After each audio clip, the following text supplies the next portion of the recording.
Do you wake up that morning or throughout the 4 days feeling great, and then on Sunday you just are in a zone from the first practice shot you hit, or is it something that's not tangible? I don't think it's tangible, to be honest with you. I really hadn't played well for most of that week. I had a bad day on Thursday. Played well on Friday. Played terrible on Saturday. It was the last day of a 31-day trip away from home.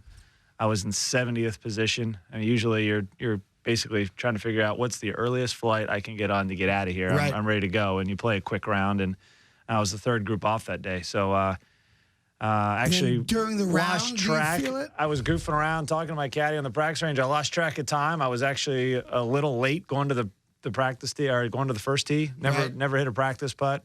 Just kind of ran down there, and maybe that's the way to do it from now on. Could be. Less practice is the way to go. I made a lot of putts. Yeah, amazing. You made a lot of putts. The thing is that you've also shot a 59. So, a 59 and a 58. Al Geiberger did this back in 1977. He was known as Mr. 59, and there have been a number of guys that have come after him, including yourself.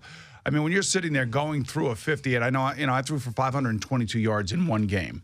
And it was like guys were wide open. How do you make it about yourself? No, I was saying, because I think it's like the same thing. It's like guys are wide open. Things happen. Plus, you've never done anything like it. So maybe he and I can actually, discuss this in an open forum here, so our fans out there can understand exactly why something like this happens. You say you don't even practice putt, yet you hit every green in regulation. Did you not that day? All 18 greens in regulation. And were most of your putts like 12 foot and under? Isn't that what the word was? I think everything was inside of 10 feet, maybe inside of 8 feet, other than 3 putts. I made like a 15-footer, an 18-footer, and maybe a 25-footer during the day. But the rest of them were pretty tight. I was hitting the ball close. So you were hitting the ball close. How about your drives? Your drives, everything was in hit the every fairway. So he had one I of have those no idea what moments. that's like. Well, the point, you have no idea what that's like. You're lucky if you hit one fairway. But the point being is like waking up and all of a sudden, as you were playing the round, when did you realize that you might have an opportunity to do something special? Kind of on the 7th hole. I got out there. I was 5 under through 6. I'd already holed a wedge on number 3. I had a 9-iron in the number 7, and I almost made it. I mean, it landed 4 feet short of the hole, ended up a foot behind it. Don't know how it missed. Tapped it in.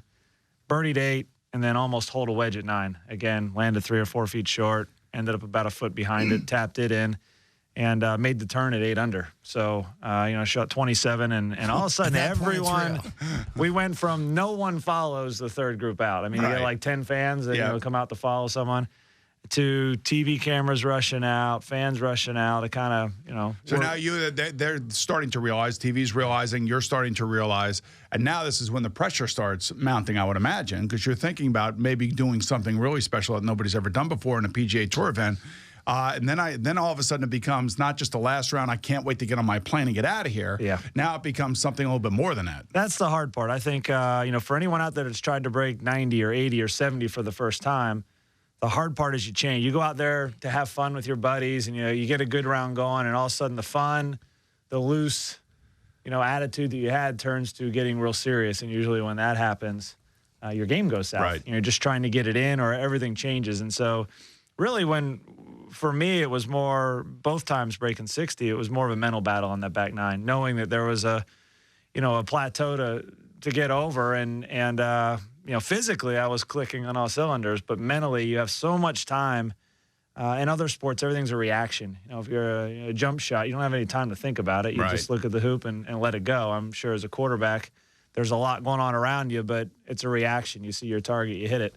In golf, you have a lot of time to sit over the ball and think about things, and it's not a reaction. Well, if you have ADD like you do, it's a real problem because there's too much time in between shots. And if you're playing behind a guy like Sergio Garcia, there's more time.